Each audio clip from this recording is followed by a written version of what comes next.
Paz do Senhor, irmãos? Amém, agora sim, glória a Deus. Vamos dar início ao nosso segundo período de meditação na palavra do Senhor. Eu quero saber, irmãos, quem foi abençoado aqui ontem? Glória a Deus, amém. E eu creio que Deus tem muito mais para nós hoje. Amém, irmãos? Teremos a tarde inteira para nos dedicarmos ao ensino da palavra do Senhor. Eu gostaria de chamar aqui o nosso pastor Cassiano Cremon, que estará ministrando a palavra do Senhor nesse momento. O nosso pastor Cassiano Cremon, ele é ministro do Evangelho, pastor da igreja Adna em Cáceres, professor de teologia, professor adjunto da Unemate. Olha, quase estudei lá, hein, pastor? Quase que eu fui para a Unemate. Passei no vestibular lá, mas aí meu pai não quis deixar eu ir, não. Eu tinha 17 anos, né? Fazer o quê? Inúmeras formações em sua área. Hoje ele vai estar palestrando sobre o tema o discípulo e a sua vida devocional. Pastor Cassiano Cremon, peço que o senhor venha aqui, assuma o púlpito e tenha total liberdade. Pai do Senhor, queridos irmãos, amém? Vamos fazer uma oração? Feche seus olhos, sentado mesmo como está. Pai, em Teu nome nós entramos na Tua presença mais uma vez, pedindo que o Senhor tome a primazia, o lugar de honra e de excelência, e que o Senhor complete, ó Deus, a boa obra, acerca dos valores que foram demonstrados ali no Sermão do Monte. Esvazia-me de mim mesmo, faça de mim um instrumento em Tuas mãos, em nome de Jesus, amém. Quero agradecer pelo convite, é um prazer estar aqui, pastor, muito obrigado, viu? Muito obrigado. É uma alegria estar aqui com vocês, poder compartilhar conhecimento acerca da palavra do Senhor, trocar acima de tudo, né? Seja uma tarde abençoada. Me foi dada a honra de dividir esse momento com o pastor Moabes, uma alegria muito grande, companheiro já de longa data no ministério, e o pastor Edson Talarico, que é para mim a grande referência, né? Foi meu pastor, foi meu professor na universidade, amigo desde 1997, pastor, 25 anos já, né? Lembramos ontem. E é uma honra poder... Meu padrinho de casamento, a minha esposa está lembrando ali, e muito mais. É uma honra poder dividir esse momento com ele. Me foi dada a responsabilidade de falar com os irmãos acerca da vida devocional, que foi expresso pelo nosso Senhor Jesus ali, no Sermão do Monte, principalmente relacionado à vida devocional. E eu gostaria, antes de começar, contar uma história para os irmãos e assim fazer uma homenagem também. Uma vez, numa aula normal, no período da tarde, de fisiologia vegetal, fisiologia de plantas, entrou um professor na sala de aula e ele, inspirado pelo Espírito Santo de Deus, viu que tinha uma alma ali muito triste, e ele escreveu no canto da lousa, João 3,16, porque Deus te ama, e começou a sua aula de fisiologia de plantas, falando do ciclo de Krebs, da entrada do CO2 pelos estômatos e aquelas rotas metabólicas da fisiologia vegetal. E aquilo tocou na vida de uma menina. E essa menina, ao final da aula, foi lá, falou: professor, muito obrigado por aquilo que o senhor escreveu no canto da lousa, porque me trouxe alento. E ele disse: Deus mandou te dizer que Ele te ama, viu? E esse professor foi o pastor Edson Talarico, e essa menina foi minha esposa. E isso é um exemplo, viu, irmão Edson? Isso é um exemplo de discípulo colocando em prática no devocional.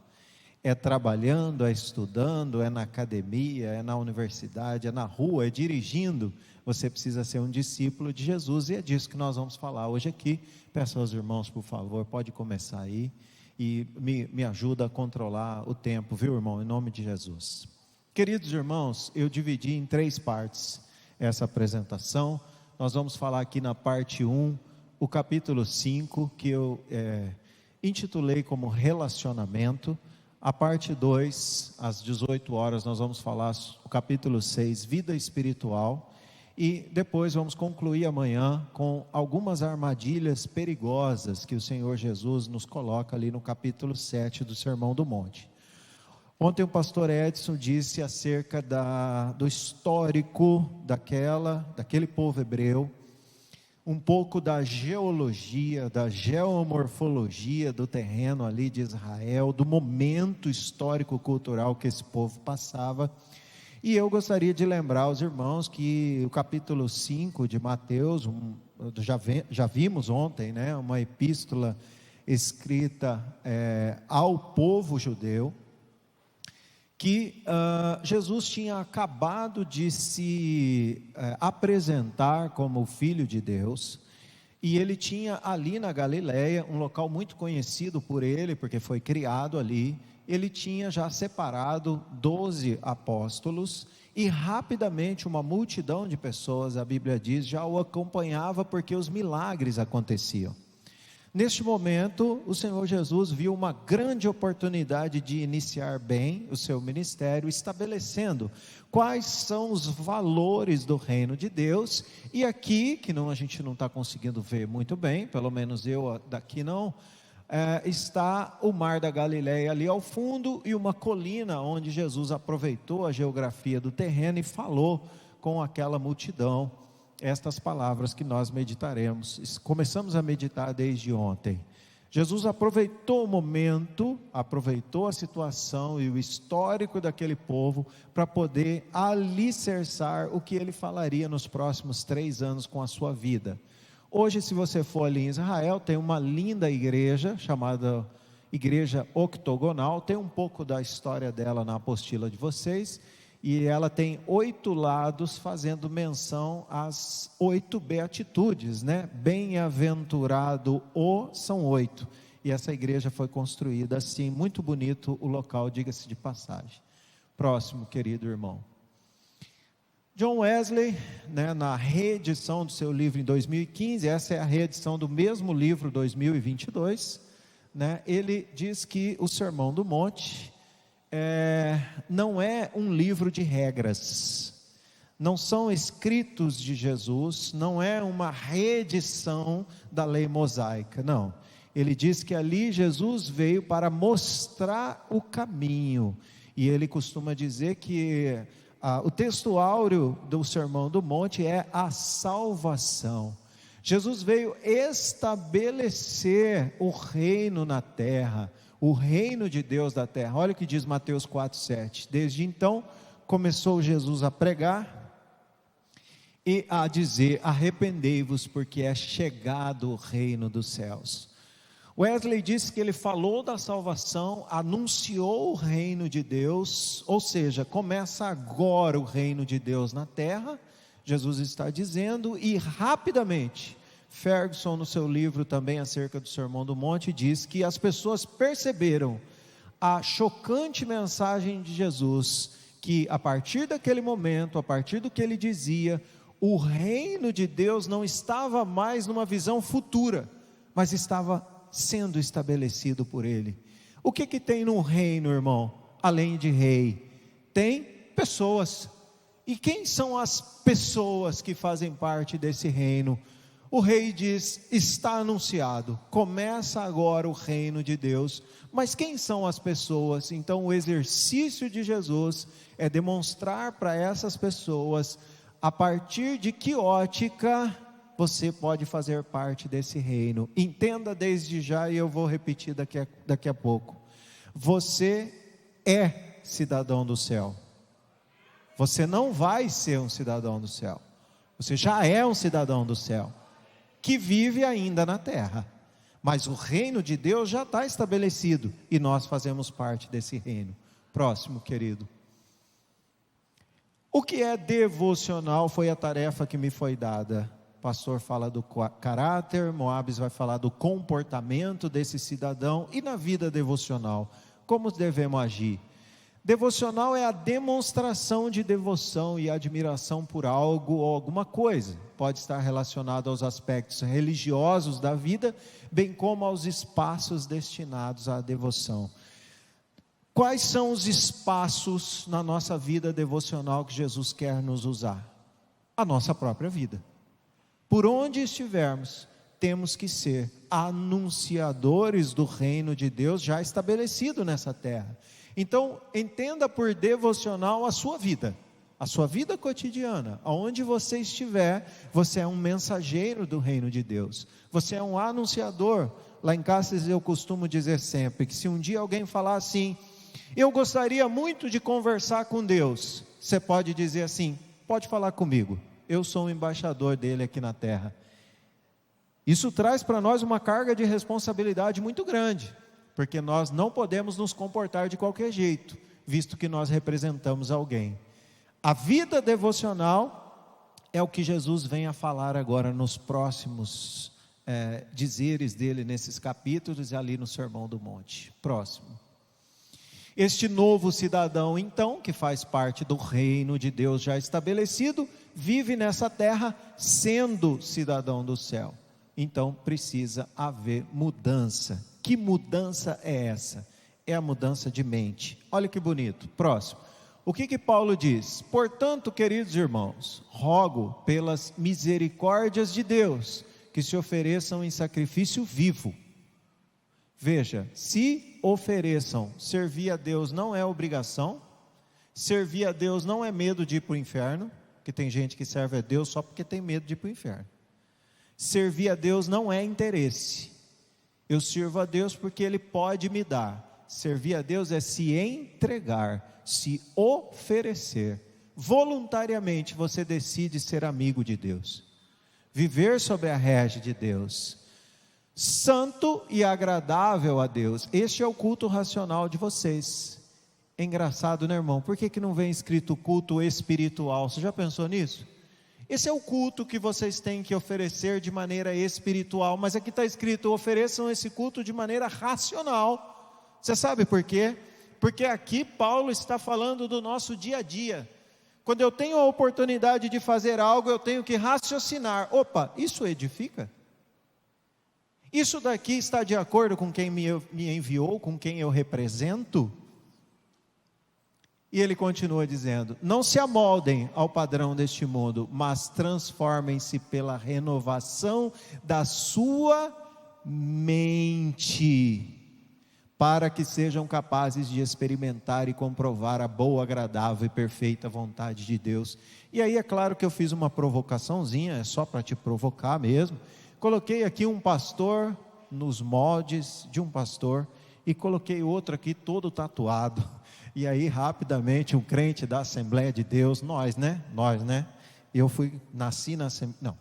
me converti na Assembleia de Deus, estou na Assembleia de Deus desde sempre, não conheço nada de quadrangular, presbiteriana, batista, nunca estive lá, só de estudar e fazer movimento de evangelização universitária com meu pastor ali.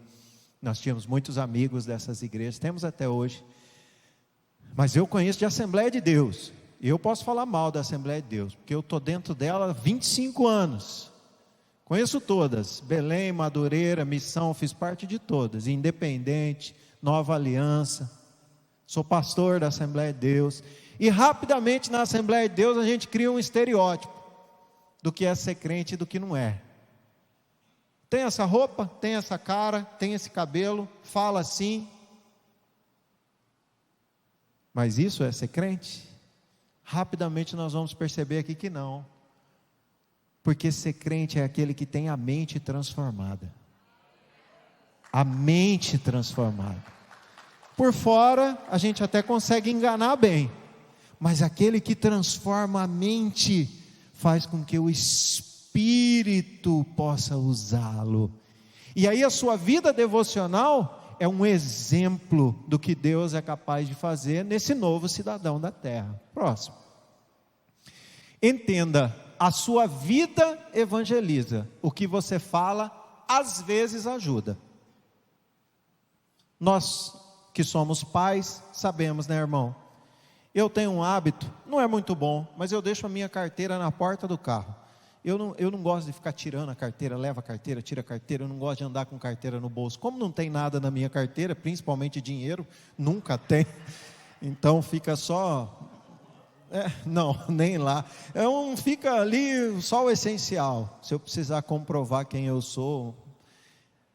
E eu falo sempre para o meu filho: filho, cuida da sua carteira, meu filho, cuida da sua carteira. Eu tenho um príncipe de 13 anos, menino, coisa mais linda do mundo, e a minha princesa de 12 ali, está aqui a minha princesinha, e o meu filho, irmão, rapidamente, ele falou: aonde meu pai deixa a carteira? Na porta do carro. Ele tem uma carteira idêntica à minha, ele deixa onde? Na porta de trás.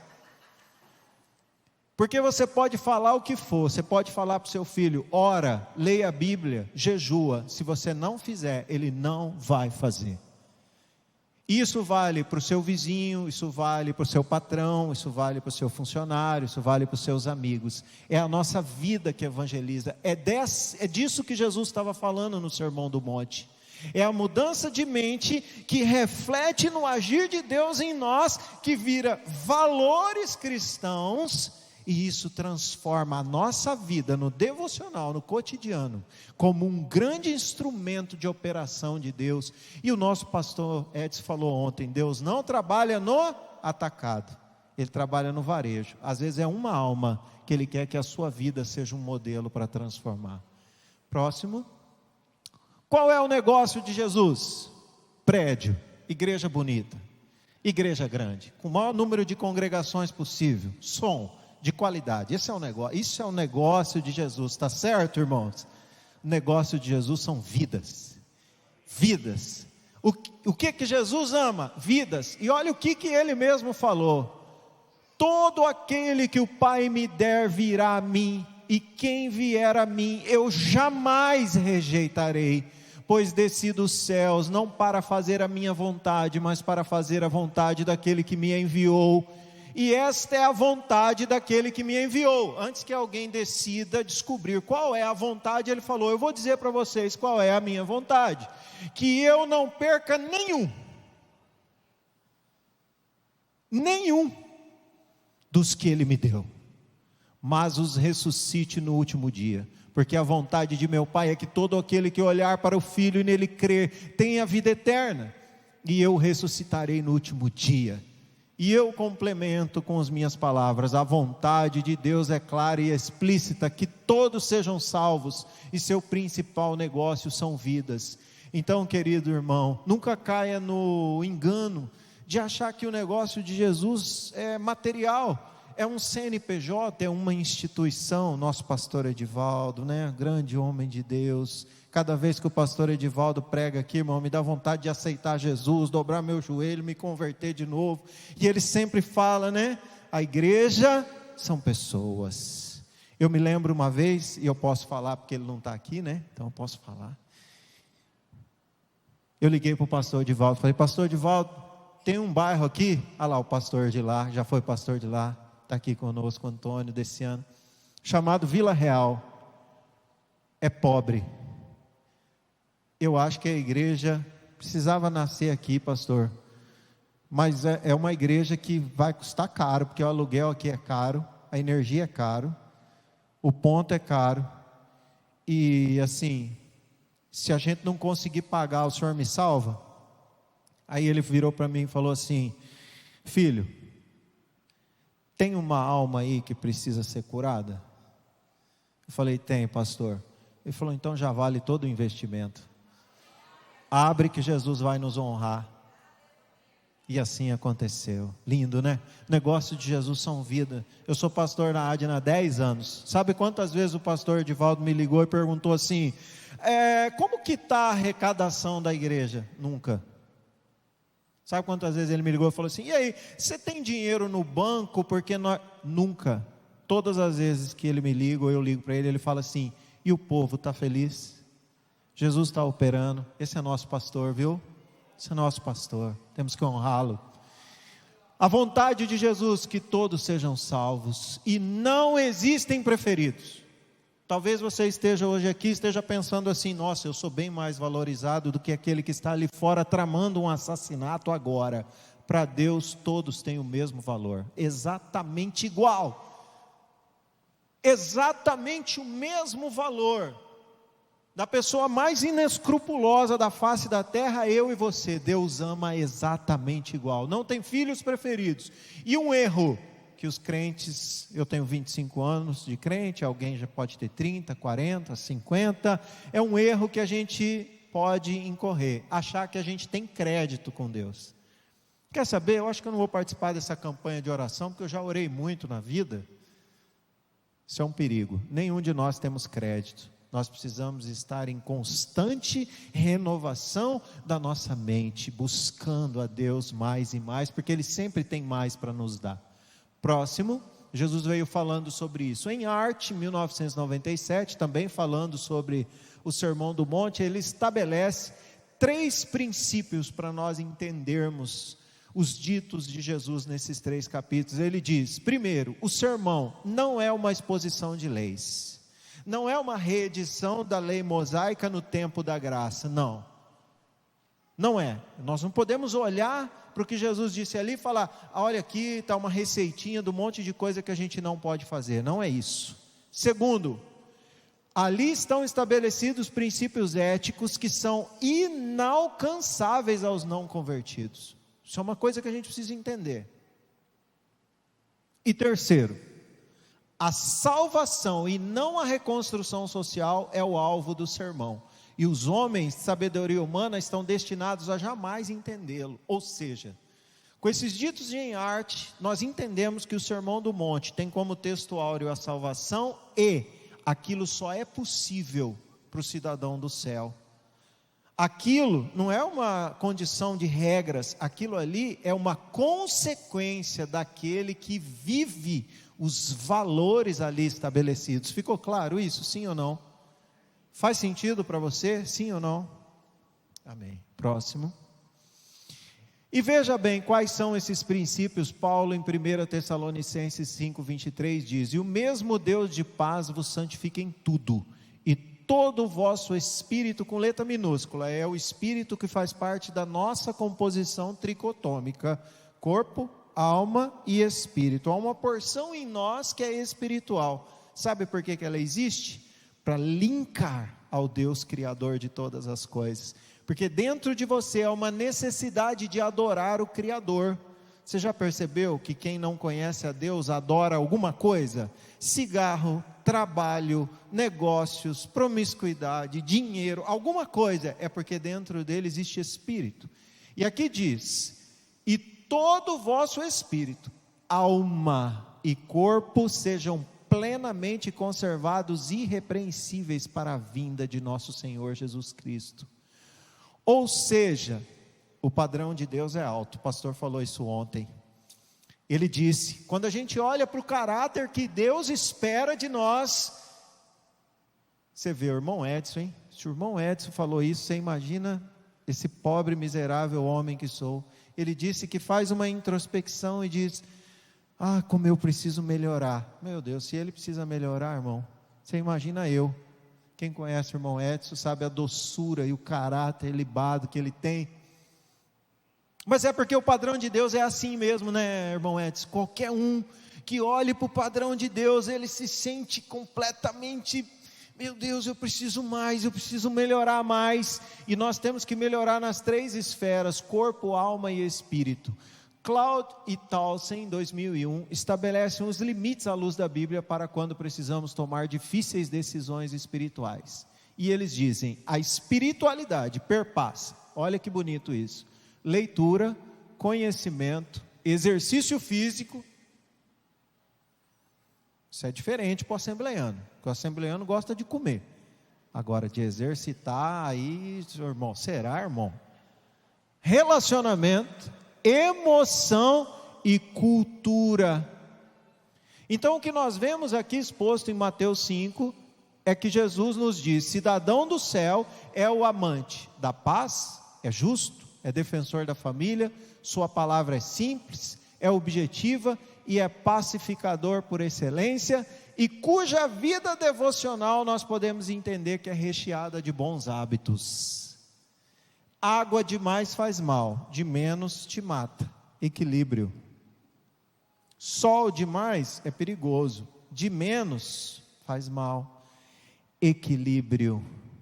A nossa vida precisa ser repleta de equilíbrio, para que a gente possa apresentar ao Pai corpo, alma e espírito irrepreensíveis. Entende que a nossa vida devocional perpassa por a gente olhar para nós e estabelecer limites de medianidade. Ou seja, da idiosincrasia da vida, dos altos e baixos da vida que todos nós estamos sujeitos a passar, nós temos que procurar ser constantes. Nem muita alegria, nem pouca. Nem muita tristeza, nem pouca. Precisamos estabelecer um limite de constância. É isso que o Senhor vem falando aqui. O cidadão do céu, ele gosta da paz, ele ama a família, ele tem uma palavra simples, ele é pacificador por excelência. Isso faz parte da nossa vida devocional. Próximo. E nós temos, e eu aprendi com a irmã Marilza, numa escola bíblica. Eu fiz questão de trazer, pastor, as anotações que eu fiz na escola bíblica, lá da Adna de Cáceres. E hoje a professora está até aqui. Muito obrigado, viu, professora, por ter nos ensinado. Existem alguns mecanismos de defesa do ego. Os psicólogos, pedagogos estudam muito isso daqui, né? Por exemplo, eles dizem que para o sucesso da complexa vida social, existem aqueles que usam da negação como mecanismo de defesa. São indivíduos que não querem aceitar um fato ou uma lembrança.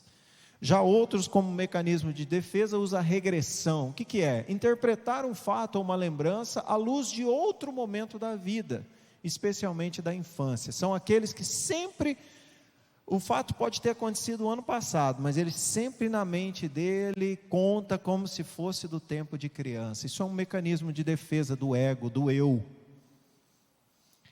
Deslocamento, colocar um fato ou uma lembrança fora do seu lugar original. Projeção, idealizar fatos e lembranças de maneira fantasiosa, como você queria que tivesse sido e não como verdadeiramente é. São pessoas que normalmente vivem num mundo totalmente fantasioso. Próximo.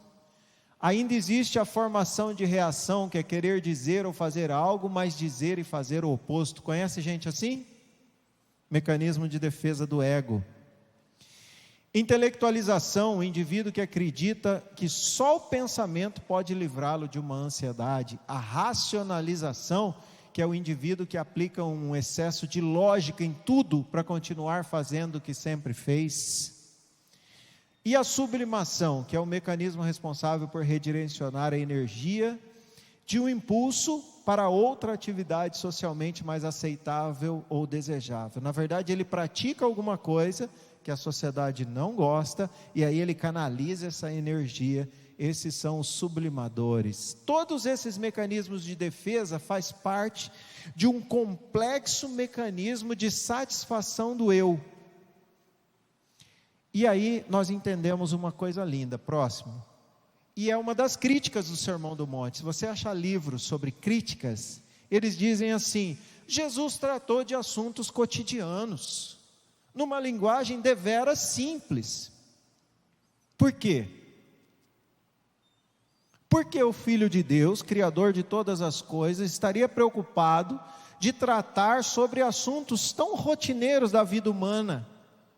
E os críticos da Bíblia costumam dizer assim: espera aí, da onde a Terra está na Via Láctea até a periferia da nossa galáxia mais próxima são 72 mil anos-luz de distância aproximadamente. Se eu tivesse uma nave que viaja a uma velocidade de 1 ano-luz, que é 300 mil quilômetros por segundo, eu demoraria 72 mil anos para chegar na borda da nossa galáxia. Quando a gente olha para o universo profundo, a gente já conseguiu visualizar bilhões de galáxias. A gente não consegue chegar na borda da nossa. Se Deus criou tudo isso eu estou me colocando na condição dos críticos, por que Ele estaria preocupado com as nossas relações humanas, sendo tão grande assim? Porque Jesus estaria falando de assuntos tão cotidianos, e isso dá um nó, buga a cabeça do intelectual. né, pastor? Na universidade a gente se depara com gente, não, para, não existe uma bondade assim. E é exatamente isso que Deus é. Ele é grande, Ele é criador de tudo mesmo, a gente não consegue compreender absolutamente nada, mas Ele ama você, e as relações interpessoais, e isso é tão verdade, que Ele se fez homem, para mostrar qual é o caminho, entende isso? Ele veio aqui, na natureza humana, e falou, façam assim. Essa é a beleza dos assuntos cotidianos abordados no Sermão do Monte, e que talvez seja para controlar os mecanismos de defesa do ego que eu falei agora há pouco. Próximo. Justiça. Jesus vem falando sobre justiça, ele faz aqui uma importante explanação, e ele diz, olha, a de vocês tem que exceder a dos escribas e dos fariseus, porque se vocês não fizerem isso, de modo nenhum entrareis no reino dos céus. E aonde que a justiça é importante nas nossas relações interpessoais? Próximo, por favor. É porque nós precisamos aplicar a justiça segundo a ótica de Deus e não a nossa. E aí eu vou pegar, na escola bíblica dominical também foi falado essa parábolazinha do saco de penas. E era uma vez numa congregação, duas irmãs. Uma era líder da intercessão, e a outra resolveu falar mal dela, porque ela soube de alguma coisa, e ela falou assim, a irmã da intercessão fez isso, e sem averiguar, ela foi e espalhou para a igreja. Isso feriu demais a líder da intercessão.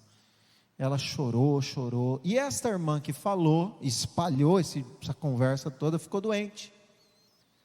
E ela falou, quer saber, eu preciso pedir perdão para minha líder, está errado o que eu fiz. E ela foi lá, falou, irmã, a senhora me perdoa, eu falei, depois eu até descobri que nem era bem assim, o que me contaram, e eu quero pedir perdão para a senhora. E a líder da intercessão falou assim, antes de eu te perdoar, você pega por favor um saco de pena, e sobe no alto de uma montanha, e lança esse saco de pena ao vento, e depois você recolhe todas as penas lá no vale. Quando você recolher todas, eu te perdoo. Aí a irmã parou, falou assim, assim é uma fofoca dentro da igreja, assim é uma conversa. E eu estou falando dentro da igreja, agora você imagina, no meio da família, no meio do trabalho. A nossa justiça perpassa por saber qual é o nosso lugar nesse processo. Eu costumo dizer sempre lá na igreja, chegou alguma coisa até você, primeiro, não empreste seu ouvido, segundo, vai orar. Ora, esse é o nosso papel. Próximo. Olha o que Jesus diz, eu porém vos digo que qualquer que sem motivo se encoleirar, ficar nervoso, irritado, brigar, intrigar contra seu irmão, será réu de juízo. E qualquer que disser a seu irmão raca, será réu do sinédrio. E qualquer que lhe disser louco, será réu do fogo do inferno. Jesus aqui, ele está dando um ensinamento lindíssimo. Ele não está dizendo aqui, você nunca vai brigar com seu irmão. Não é isso que está escrito aqui. Porque pode acontecer. Eu não quero me indispor com o Yuri, mas pode acontecer. Eu sou imperfeito, você é imperfeito. Uma hora dois imperfeitos se cruzam, sai faísca. Não é? Pode acontecer, a gente não quer, mas pode. Mas o problema aqui é que Jesus usou raca, e raca era um insulto do aramaico que significa louco. Ou seja, você se encolerou com o seu irmão sem motivo, e depois ficou de maneira reincidente dizendo, você é louco, você é louco, você é louco, você é louco. E isso não é uma característica do cidadão do céu. O cidadão do céu é apaziguador. Então o problema é nós nos reincindirmos nas ofensas aos nossos irmãos. Você conhece pessoas, acho que aqui em Cuiabá não tem, lá em Cáceres tem, mas aqui não tem, gente que não gosta da paz de jeito nenhum. Tem gente que não gosta de paz. Quando está tudo bem, mas dá um jeito, né, pastor? Dá um jeito de... Meu Deus do céu, tem gente que não é amante da paz, nós temos que orar por eles. Próximo. Leproso. Jesus depois vem nos falando sobre o leproso, e aí eu lembrei que Jesus curou muitas pessoas, Mateus 5:20, e ele curava muitos leprosos, e ele curava muitas pessoas com problemas físicos, cegos. E eu queria te dizer que hoje, se tiver uma pessoa que não tem uma perna, ela pode colocar uma prótese e correr melhor do que eu e você. Ela pode correr uma Olimpíada com uma prótese. Já existe tecnologia de fazer pessoas com baixíssimo nível de audição ouvir, pessoas com baixíssimo nível de visão ver. Mas eu pergunto para você, qual é o remédio contra o ódio? Contra a raiva? Contra a intriga? Qual é o remédio contra a amargura? E esse é o leproso do século 21. É aquele incapaz de perdoar. Quando Jesus vem falando aqui sobre amar, ele diz assim: amar os amigos, nós aqui somos iguais, né? Nós pensamos iguais, nós temos coisas em comum, nós amamos a Jesus, nós queremos chegar no mesmo céu. Se amar um irmão é fácil, e amar aquele que fala mal de você? E amar aquele que fala mal da sua família? E amar aquele que te quer o mal? E amar aquele que você não vai ganhar absolutamente nada amando?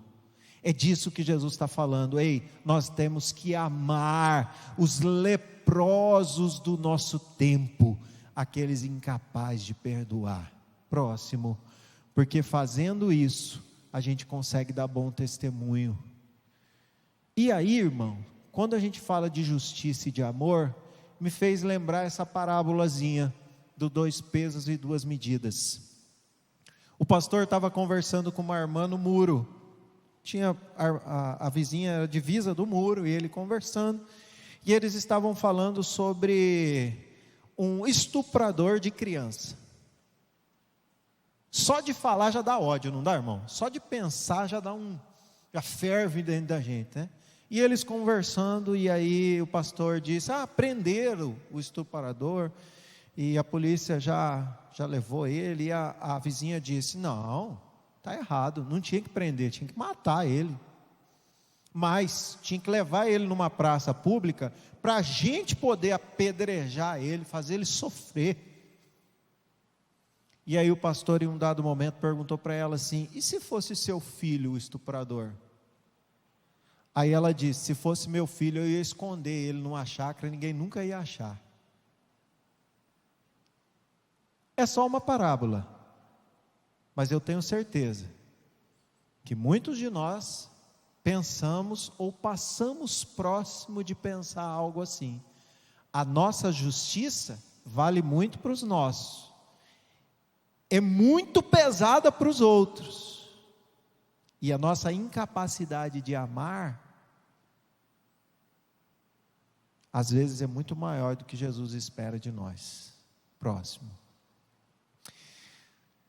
Aprendi na escola bíblica dominical. A ira, a nossa irmã Marilda disse, é a antessala do homicídio. Só que você não fica irado da noite para o dia, você sabia? Não é de repente que você fica irado.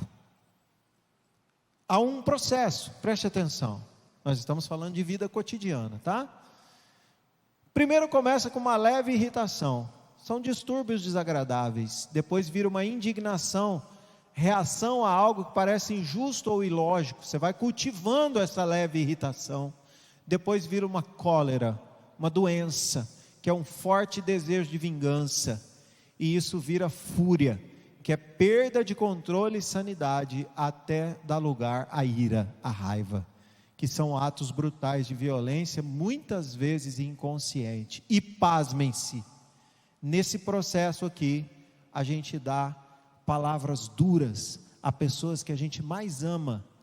O cidadão do céu, ele tem que estar atento a esse primeiro sinal aqui, ó, leve irritação. estou trabalhando num departamento da igreja, o irmão chega e fala, nossa, mas isso aqui que você fez está errado, hein? Cidadão do céu, me perdoa, querido, vou melhorar em nome de Jesus. Lá na nossa igreja tem futebol. Eu era contra esse negócio de futebol, porque futebol lá é muito violento. Mas os irmãos gostam, eu falei, pode jogar futebol, mas nós vamos estabelecer uma regra.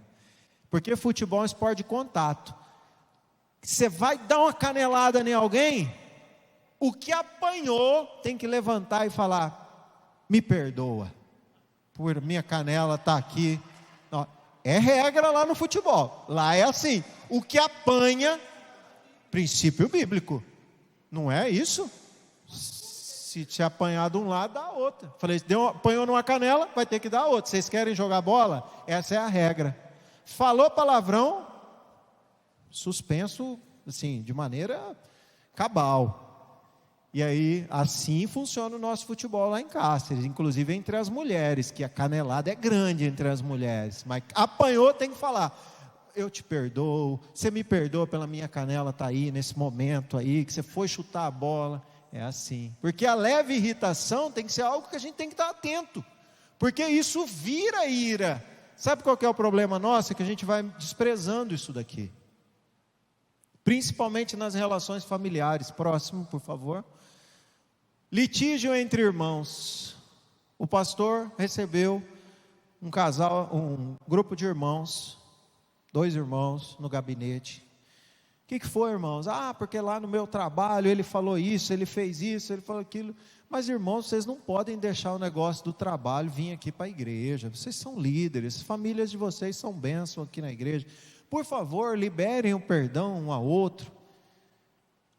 E o pastor achou que estava tudo resolvido, liberou os irmãos, orou por eles. Dias depois volta um irmão lá e diz assim, pastor, eu vim pegar minha carta de mudança, porque essa igreja aqui é pequena demais para nós dois. Eu e ele não conseguimos conviver na mesma igreja. Litígio entre irmãos, começa com uma leve irritaçãozinha. Aí ao invés de perdoar, resolver, tapar logo isso e colocar o cidadão do céu na vida cotidiana com os valores do Sermão do Monte, não, fica cultivando, até isso chegar num ponto em que 2 famílias extremamente talentosas, líderes, obreiros na igreja, ter que sair, porque quando um senta lá, o outro senta acolá. Quando o daqui vai servir a Santa Ceia, o de lá levanta e vai embora. Porque às vezes a gente menospreza como que a ira começa. Nós, como cidadãos do céu, temos que lutar contra isso. Próximo. As palavras mais duras são para as pessoas que mais amamos. Preste atenção, talvez você já tenha ouvido ou visto isso. Os filhos dizendo para os pais, eu te odeio. Isso é forte ou não é? É muito forte. Acontece ou não acontece? Acontece muito. Pais dizendo para os filhos, você não vai ser nada na vida. Você quando crescer vai sofrer na mão de homem. Você nunca vai casar. Você quando crescer, vai sofrer tudo que você me fez sofrer. Cônjuge, sua burra, seu idiota, você é um fracassado. E por aí vai. São palavras duríssimas, que nós desprezamos aquele processo. Irmã, volta para mim por favor, lá no processo. Isso, só mais um. Olha, começa com uma leve irritação, vai virando uma indignação, depois um forte desejo de vingança, vem as palavras duras. O cidadão do céu luta contra isso. Obrigado, irmã, volta lá por favor. E aí existe uma coisa chamada legalidade, preste atenção. Quando você que é um pai, um sacerdote dentro da sua casa, ei, você pai e mãe, vocês são pastores dos seus filhos, entendam isso de uma vez por todas. Você quando vira para sua filha e diz assim, você quando crescer vai sofrer na mão de homem, o diabo, que a Bíblia diz que está ao derredor, pega aquilo e você deu uma legalidade para ele agir na vida da sua filha, entenda isso, você deu. E nós esquecemos que às vezes Satanás tem tempo, né pastor? Ele tem tempo, nós não. Ele não morre, ele tem tempo. E ele espera a menina crescer. Aí a menina cresce, o que acontece? Sofre na mão do marido, por causa de uma legalidade que um dia um pai e uma mãe deu na vida dessa criança. Por isso, muita atenção a esses processos. Jesus está falando sobre isso no sermão, na vida devocional. Isso é sério. Essa é a razão de muitos males no nosso meio. Próximo. E aí Jesus finaliza. Eu já estou chegando no fim, não sei quantos minutos eu tenho, pastor, mas eu já estou quase encaminhando aqui. Já acabou, Yuri? Não, né? Já acabou o tempo? Não, né? Falta 10 minutos, vou acabar no tempo, irmão. Jesus chega então numa parte onde ele fala do divórcio. E aí, irmão, quando eu fui atrás das estatísticas sobre divórcio, eu tomei um susto. 50% dos divórcios acontece no meio dos evangélicos. É o mesmo número dos não crentes. Nós não estamos dando bom testemunho para o mundo. Entre nós evangélicos, o número de divórcio é 50% dos casos. O mesmo número dos não crentes.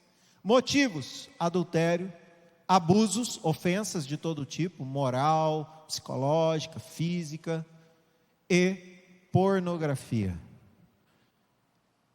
Isso aqui é uma coisa perigosíssima nos nossos dias, porque isso daqui chega a tudo, e você precisa ser o filtro do que chega nos seus olhos, na sua mente, do que você permite que chega no seu coração, porque isso daqui começa com uma leve figurinha, que vira um pequeno videozinho, que vira uma imoralidade sem tamanho, porque Jesus veio falando que adultério, na graça, você não precisa consumar não, basta você olhar e em seu coração conceber, é adultério. Estatística, segundo o IBGE, em 20 anos, 23 anos, a taxa de divórcio cresceu 200%, piorou muito da pandemia. Eu procurei dados, mas nós não tivemos tempo ainda de contabilizar a quantidade de divórcios. Divórcio é um perigo, e Deus continua abominando essa prática, viu? Para quem gosta de dar cláusulas de exceção, cuidado, muito cuidado. Por isso, na hora de casar, pensa, o marido que está com você, a esposa que está com você, não foi Deus que deu, tira isso, foi você que escolheu. E o que você plantou no namoro, foi tudo errado? Então você está colhendo, porque quem planta abacaxi, não vai colher morango, vai colher abacaxi. Agora dá tempo de você consertar, você tem pastor, você tem líderes, você tem o departamento da família, volta lá, confessa, se arrepende, deixa, alcança a misericórdia do Senhor, a Bíblia diz. Próximo. Meditação, cada dia mais, isso aqui é uma coisa que tem me assustado, pastor Edson. Eu sou um pastor só de 10 anos, né? 10 anos que eu pastoreio só. E de 5, 7 anos, nos primeiros anos do meu ministério, eu via muito divórcio por causa de adultério, ofensa, violência. Mas agora, o número de divorciantes é assim, você coloca os irmãos na frente, pastor, nós viemos aqui comunicar ao senhor que nós vamos separar. Fala, por quê? Aí você pergunta, teve adultério? Não. Vocês estão passando por algum problema, assim, uma ofensa psicológica, emocional, física? Não, também. Crise financeira? Tá, sei lá, porque crise financeira você não menospreza não, irmão, isso destrói casamento, viu? Vocês estão passando por alguma crise? Não, também. Por quê? Porque a gente cansou um do outro. Crente, eu estou falando de crente, eu não sei se acontece só em Cáceres isso. Como é que é? Vocês vão acabar com a família de vocês porque vocês cansaram um do outro? Sem motivo aparente? Isso é um perigo, tá? Porque da mesma maneira que a gente troca de carro, que a gente troca de jaqueta, que a gente troca de calça, as pessoas estão trocando de igreja e estão trocando de cônjuge. Pastor deu uma palavra meio dura, vai para outra. Isso está crescendo muito nos nossos dias. Nós vamos falar depois na parte 2 da nossa vida devocional. Próximo, por favor. Casamento é a mais absoluta expressão do amor cristão. Amar alguém como a si mesmo. Não é se alegrar com a felicidade do outro, é estar feliz junto, em todas as fases da vida. Eu estou junto com a minha esposa há 25 anos. Eu não estou noivo, é que eu quebrei o dedo no jiu-jitsu. Então a aliança não entra mais aqui, tá? Só para os irmãos pensarem e falar assim, mas ele está noivo, largou. Não, é que essa não entra aqui, está quebrado o meu dedo. Então eu tive que colocar aqui. Mas eu estou com a mesma mulher há 25 anos e vou morrer com ela em nome de Jesus. Não tenho a menor intenção de trocar. Mas olha. E é gostoso, irmão. Eu coloquei essa figurinha aqui, não sei se vocês conseguem ver, mas os dois estão de meia colorida. Porque a graça é se divertir junto e viver as dificuldades da vida. Vocês passaram por dificuldades, pastor? Você e a sua esposa? Nós perdemos 3 filhos. Quem nunca perdeu filho aqui não sabe o tamanho do buraco que isso gera. Perdi 3 com essa mulher.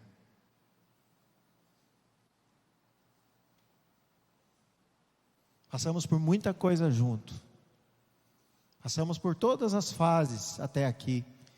E ainda, em nome de Jesus, temos mais 50 anos pela frente, juntos, passando por todas. Porque isso é ser crente também. Próximo, a gente não faz votos ali, ó. Olha os votos. Te amar, te respeitar, ser fiel na saúde, na doença, na alegria, na tristeza. No Fusca verde que a gente tinha, até um carrinho um pouquinho melhor hoje. E olha que lá no Sermão do Monte há uma proximidade desse ensino. São ensinos que se entrelaçam, conceitos análogos ao amor e ao respeito ao próximo.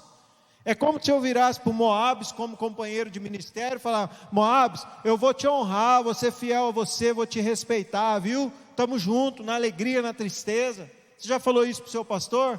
Pastor Divaldo, nós estamos juntos, viu? Eu vou ser fiel ao Senhor, na alegria, na tristeza, vou te amar, vou te respeitar. Serei fiel ao Senhor, como anjo da igreja. Você já falou isso para um amigo, para o seu patrão, para os seus funcionários? É isso que Jesus vem falando quando ele fala do divórcio, das relações. O amor, o respeito tem que ser colocado nas relações. E o casamento é uma expressão disso. Próximo. Jesus ainda fala, no capítulo 5, na vida social, Jesus ensina no Sermão do Monte que crente não toma emprestado e não paga. Está em vermelho aqui, não dá para ver, né? Não engana, não mente, não maquia mentira. Obrigado, irmão. Não maquia mentira como verdade, não dá calote. Crente não dá calote? Não dá, querido. Não pega emprestado sabendo que não vai pagar. Isso aqui Jesus veio falando aqui, viu? Isso aqui faz parte da vida cotidiana ou não faz? Crente não faz um consignado que não consegue pagar depois. Depois eu entro na justiça e vejo no que dá. Crente não faz isso. Estimula os cidadãos do céu a serem, não sei o que está escrito aqui, responsáveis pelo que falam. Uma vez proferida a palavra, ela não volta atrás. A palavra do crente, ela não dá volta.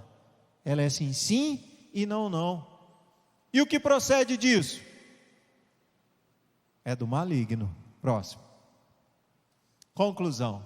Capítulo 5, relacionamento. A vida cotidiana perpassa pela comunhão, autocontrole e amor ao próximo. Isso daqui você tem que aplicar na sua vida, no seu dia a dia. Vida cotidiana do Sermão do Monte não é você acordar cedo e abrir um devocional que alguém escreveu, com palavras muito lindas, maravilhosas, escolhendo só aquelas profecias de que você será uma bênção, você será rico, próspero, abençoado, cabeça e não cauda. É colocar em prática isso na hora que você está à beira de errar. Se caso, próximo, a gente não conseguir esgotar e a gente não vai, aqui está um pouquinho dos meus dados, anota aí, a gente conversa mais. Deus abençoe os irmãos.